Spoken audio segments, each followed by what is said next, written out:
Week 16, day 6. So I had an okay night of sleep last night. Kind of woke up a hour or two before my alarm went off and just kind of laid there and tossed and turned. I had an okay shoulder workout this morning. Felt really brutal. I had to be just past 2 days. Thursday I did my tempo chest tries. Yesterday I did the tempo back buys. So it's just the shoulders are used in some of those movements. I'm sure that had something to do with it. Um, But yeah, and I've just kind of felt a little, I don't know, off and blah this afternoon. And cravings for sweets are at an all-time high today.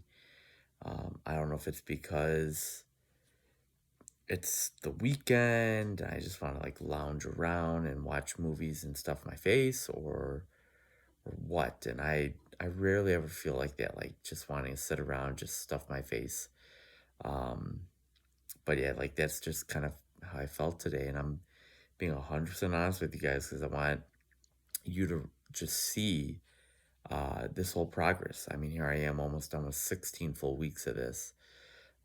That stupid little voice in my head is trying to get me to give up and quit and throw in the towel and just eat whatever you want and just, yeah, give up.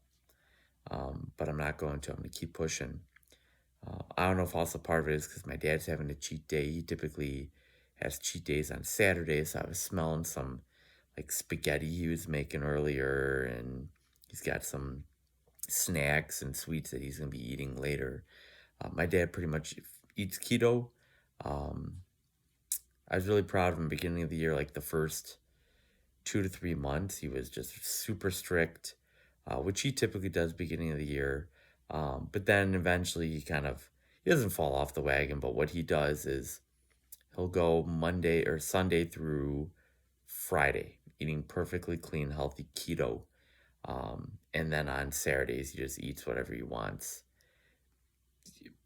I'm not going to bash him. I mean, it's his life, that's his decision. I know a lot of people do that. I used to do that.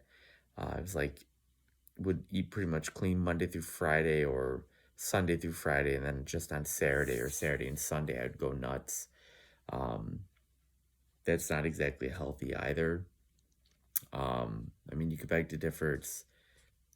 It's just as bad as if you divvied up all the garbage you eat in the one day or the 2 days and spread it out over the course of the week. Maybe that actually might be slightly better.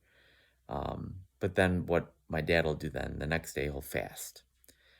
Now, here's where I disagree with that because now you fall into the cycle of this binge purge mentality. Now, he's not purging in the sense of forcing himself to throw up, but he's purging in the sense where he's not eating he'll go 36 to 48 hours before he eats again. And if you do that once a month or maybe once every other week, okay, but you start making it a weekly thing, now it's becoming a habit. And again, that binge and then purge mentality, that's not a good mentality to have. And I know a lot of people out there struggle with their eating and eating disorders. Um, and there are a lot of people and agencies you can reach out to help yourself. Try to find the triggers in your life that cause that. Is it stress? Is it um, your body's just craving something that you're not giving it? Now, I'm not saying that like if you're eating a tub of ice cream, like your body's craving the ice cream, maybe you're doing strict carnivore or an extremely low carb ketogenic diet. Your body's just craving fruit. Take a half cup of strawberries, raspberries, blackberries, and blueberries and throw it in a bowl. You got 2 cups of fruit. You're way better off eating that than eating a tub of ice cream. Um, it could be a bunch of things, but uh, and even I, a few years ago, did struggle with binge eating and eating copious amounts of just sweets in a single sitting. Like I would sit here for an hour and just be disgusted with the amount of sweets I would put down in an hour. Um, and then just feel angry.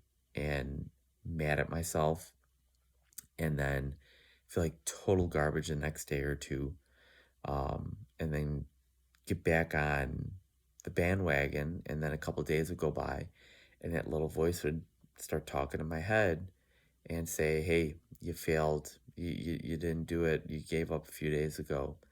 You might as well do it again." And then the next Saturday or Sunday, it just became a vicious cycle. But forcing myself to stay strict, surprisingly, has kept that little voice away. Now, he has made a reappearance the past week or two, and that's because my calories are getting so low. And just keep pushing, and push that voice out of your head. That's what I've been telling myself, and it's been helping me get through this. I know I'll get through today. Tomorrow, I'm looking forward to stepping on that scale and get all my measurements calculated out and getting that out to you guys tomorrow to wrap up the 16th week. But just wanted to give you guys a little peer into my life and just some of the things that and demons that I battle on a day to day, week to week, month to month, year to year basis.